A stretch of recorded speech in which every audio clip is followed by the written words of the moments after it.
स्थानिक स्वराज्य संस्थेच्या निवडणुका होऊ घातल्या आहेत। भंडारा जिल्ह्यातील आज एकनाथ शिंदे यांचा आज दौरा असून भंडारा आणि पवनी इथं दोन ठिकाणी आज नगर परिषदेच्या प्रचाराकरिता आज त्यांच्या दोन जाहीर सभा होणार आहेत।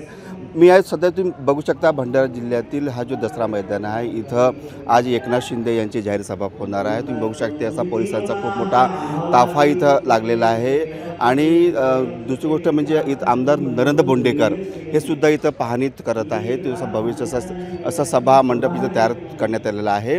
आमदार बोंडेकर यांच्या पत्नी अश्विनी बोंडेकर ह्या भंडाऱ्याच्या नगराध्यक्षाच्या उमेदवार आहेत। त्यांच्या प्रचाराकरिता एकनाथ शिंदे आज इथं जाहीर सभा घेणार आहेत। तर सध्या महाराष्ट्रामध्ये भाजपा आणि शिवसेना म्हणजे ही यांची महायुतीमध्ये सध्या आता नाराजीचे सूर पाहायला मिळत आहे आणि सध्या एकनाथ शिंदे आज भंडाऱ्यामध्ये महायुतीवर टीकाटिप्पणी करतात की महाविकास आघाडीवर हे सगळं बघण्यासारखं असणार आहे। पण मात्र सध्या भंडाऱ्याचे आमदार नरेंद्र बोंडेकर यांची ह्या निवडणुकीमध्ये प्रतिष्ठा पणाला लागलेली आहे। सूरज बागडे, जय महाराष्ट्र न्यूज, भंडारा।